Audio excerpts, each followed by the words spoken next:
لوگوں، ایک مثال بیان کی جاتی ہے، اسے غور سے سنو کہ جن لوگوں کو تم اللہ کے سوا پکارتے ہو وہ ایک مکھی بھی نہیں بنا سکتے اگرچہ اس کے لیے سب اکٹھے ہو جائیں، اور اگر مکھی ان سے کوئی چیز چھین لے جائے تو اسے اس سے چھڑا نہیں سکتے۔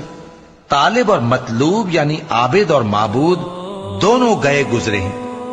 ان لوگوں نے اللہ کی قدر جیسی کرنی چاہیے تھی نہیں کی۔ کچھ شک نہیں کہ اللہ زبردست ہے، غالب ہے۔ اللہ فرشتوں میں سے پیغام پہنچانے والے منتخب کر لیتا ہے اور انسانوں میں سے بھی۔ بے شک اللہ سننے والا ہے، دیکھنے والا ہے۔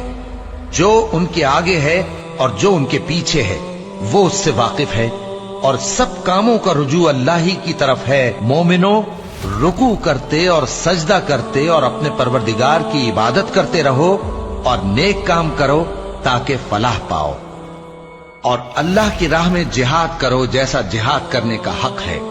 اس نے تم کو منتخب کیا ہے اور تم پر دین کی کسی بات میں تنگی نہیں کی، اور تمہارے لیے تمہارے باپ ابراہیم کا دین پسند کیا۔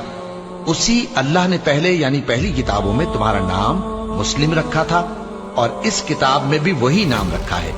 تو جہاد کرو تاکہ پیغمبر تمہارے بارے میں گواہ ہوں اور تم لوگوں کے مقابلے میں گواہ رہو۔ سو مسلمانوں، نماز قائم کرو اور زکوٰۃ دو اور اللہ کے دین کی رسی کو پکڑے رہو، وہی تمہارا دوست ہے۔ سو وہ کیا خوب دوست ہے اور کیا خوب مددگار ہے۔